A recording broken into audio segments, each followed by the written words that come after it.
Et on va aller plus loin sur ce sujet avec notre invité dans l'entretien. Vincent Brengart, bonsoir. Merci d'avoir accepté notre invitation. Vous êtes avocat au barreau de Paris. Vous êtes signataire d'une tribune intitulée « Ce serait un immense déshonneur pour notre pays ». L'appel de 44 avocats contre les condamnations à mort de 9 Français en Irak. Je précise qu'ils sont désormais 11.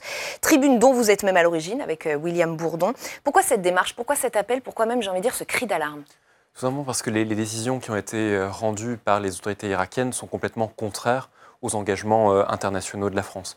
La France a aboli la peine de mort en 1981. Elle est aussi signataire du protocole numéro 13 à la Convention européenne des droits de l'homme. Et ce protocole numéro 13 abolit la peine de mort en toutes circonstances, y compris en temps de guerre. Donc c'est pour ça que lorsque on permet à un État comme l'Irak de prononcer une peine de mort à l'encontre de nos propres ressortissants, eh bien, on se trouve en contrariété par rapport aux engagements internationaux qu'on a pris. Décrivez-nous ces procès, comment se déroulent-ils? On vient d'entendre Jean-Yves Le Drian qui dit après tout, c'est filmé, il y a un avocat, on peut les entendre. Pour vous, c'est du déni, c'est du mensonge, c'est faux, ça ne se passe pas comme ça? Tout d'abord, ce qui est important de dire, c'est que le droit au procès équitable, c'est quelque chose de très concret. C'est-à-dire avoir accès à un dossier, les éléments à charge, à décharge, pouvoir en discuter de façon contradictoire, la possibilité aussi de faire des recours et aussi d'être représenté par un avocat. J'ai évidemment entendu les déclarations qui ont été faites par M. Jean-Yves Le Drian, mais j'ai l'impression de vivre dans une réalité parallèle, parce que nous étions à Bagdad l'année dernière avec William Bourdon, il y a maintenant presque un an, jour pour assurer la défense de Mine Boughadir. Et qu'est-ce qu'on a vu? On a vu un procès qui a duré moins d'une heure, avec impossibilité pour l'avocat d'avoir accès aux éléments de procédure, ce qui nécessairement pose problème. Un délibéré qui a duré 10 minutes, alors on parle tout de même d'une peine qui était une peine à perpétuité. Et le plus curieux dans tout ça, c'est que c'est une même juridiction qui, quelques mois avant, rendait une décision d'acquittement en faveur de Mme Mélina Boughadir. Donc tout ça laisse... Alors comment vous l'interprétez? Vous y voyez aussi des enjeux diplomatiques? C'est difficile de dire à l'Irak votre justice ne va pas? Ce qui est sûr, c'est que la question, que ce soit des ressortissants qui sont actuellement retenus par les Kurdes en Syrie ou des ressortissants français qui sont en Irak, est une question dont on voit bien qu'elle est diplomatique, qu'elle est politique et que le droit n'est malheureusement plus prioritaire dans ces dossiers. Et pourtant, l'argumentaire que nous soulevons est extrêmement simple. C'est-à-dire que ces décisions, qui plus est lorsqu'on parle d'une condamnation à peine de mort qui est complètement contraire au droit international et à notre propre ordre public, eh bien, doivent être rendues à minima selon des règles de procédure qui sont le b.a.-ba de tout procès pénal, à savoir avoir accès au dossier, être représenté par un avocat, et un avocat qui ne soit pas simplement potiche, pas simplement à quelques pas du juge pour simplement faire valoir 2-3 éléments. Parce que si l'avocat n'a pas accès au dossier, eh bien, c'est que de l'abstrait. C'est uniquement un rôle de figuration et qui va évidemment bien en deçà de ce que nous demandons. Il y a quelque chose qu'on a aussi du mal à comprendre, nous, grand public, non connaisseurs, d'ordre juridique. Ce sont des gens qui ont été arrêtés en Syrie pour des crimes commis en Syrie. Pourquoi se retrouvent-ils en Irak pour être jugés ? Tout simplement parce que la France a aujourd'hui des difficultés tout simplement à pouvoir admettre la possibilité de juger ses propres ressortissants. Elle a écarté la possibilité que les juges français jugent ses ressortissants, et alors même qu'ils le pourraient, parce que les juridictions françaises sont compétentes, ce sont des personnes qui ont la nationalité française et qui en plus sont parties de la France, donc on a la capacité juridique de les juger. On sait qu'en Syrie, il n'y a pas de juridiction. Il n'y a pas de juridiction, il n'y a pas de juge indépendant, il n'y a même pas, à mon avis, de prison pour pouvoir éventuellement exécuter les peines qui seraient prononcées. Donc la seule possibilité qui a été retenue, c'est de les transférer à l'Irak, seul pays dans lequel aujourd'hui, ou en tout cas à proximité de la Syrie, dans lequel il y a déjà eu des jugements de personnes poursuivies pour des faits de terrorisme.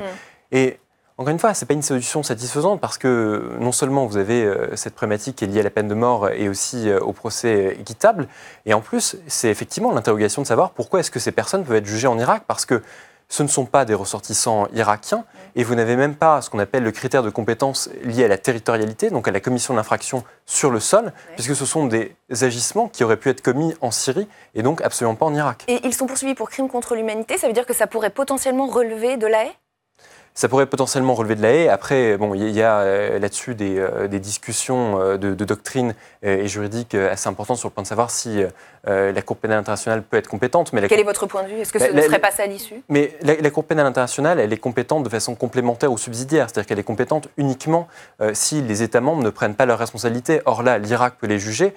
Et surtout, au-delà de l'Irak, vous avez la France qui peut les juger et qui aujourd'hui permet évidemment de respecter un procès équitable. Sauf que vous avez bien compris et bien conscient, j'imagine que l'opinion n'y est pas du tout favorable. Je voudrais juste qu'on regarde un sondage, je rappelle les chiffres de cette opposition massive à ce retour de ces djihadistes en France. C'est l'enquête qui est signée Odoxa Denso Consulting. 82% des personnes interrogées approuvent le jugement des djihadistes français en Irak et 67% des sondés souhaitent même laisser les enfants de djihadistes en Irak et en Syrie.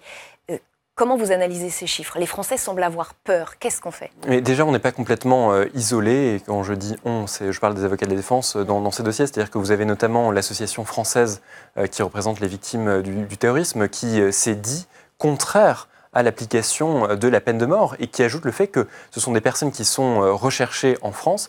Il y a des juges d'instruction qui souhaitent leur poser des questions aussi pour pouvoir faire avancer leurs propres investigations, parce qu'ils se posent la question de savoir dans quelles conditions ils ont pu partir, est-ce qu'ils sont en lien avec tel ou tel attentat qui aurait pu être perpétré soit sur le territoire national, soit sur un autre territoire.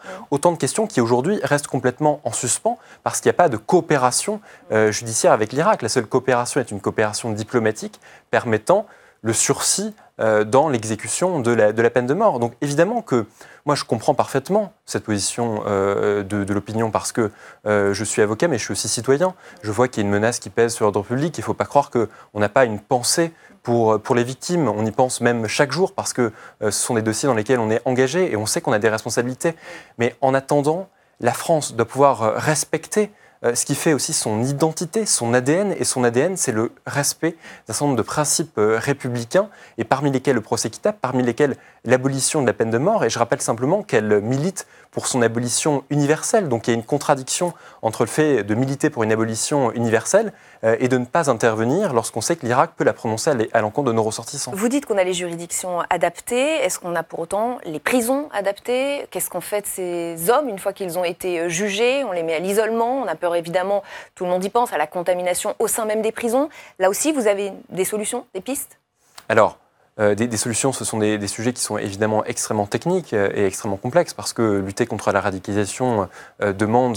C'est lié à cette réticence populaire, c'est pour ça que je vous en parle évidemment. Alors, je ne sais pas si c'est lié à cette réticence populaire parce qu'aujourd'hui, il y a quand même des traitements carcérales qui sont prévus, à savoir le régime de l'isolement. Vous avez même des maisons d'arrêt qui ont été bâties expressément pour pouvoir accueillir ces détenus. C'est bien qu'on a du mal à les gérer quand même, ces hommes et ces femmes.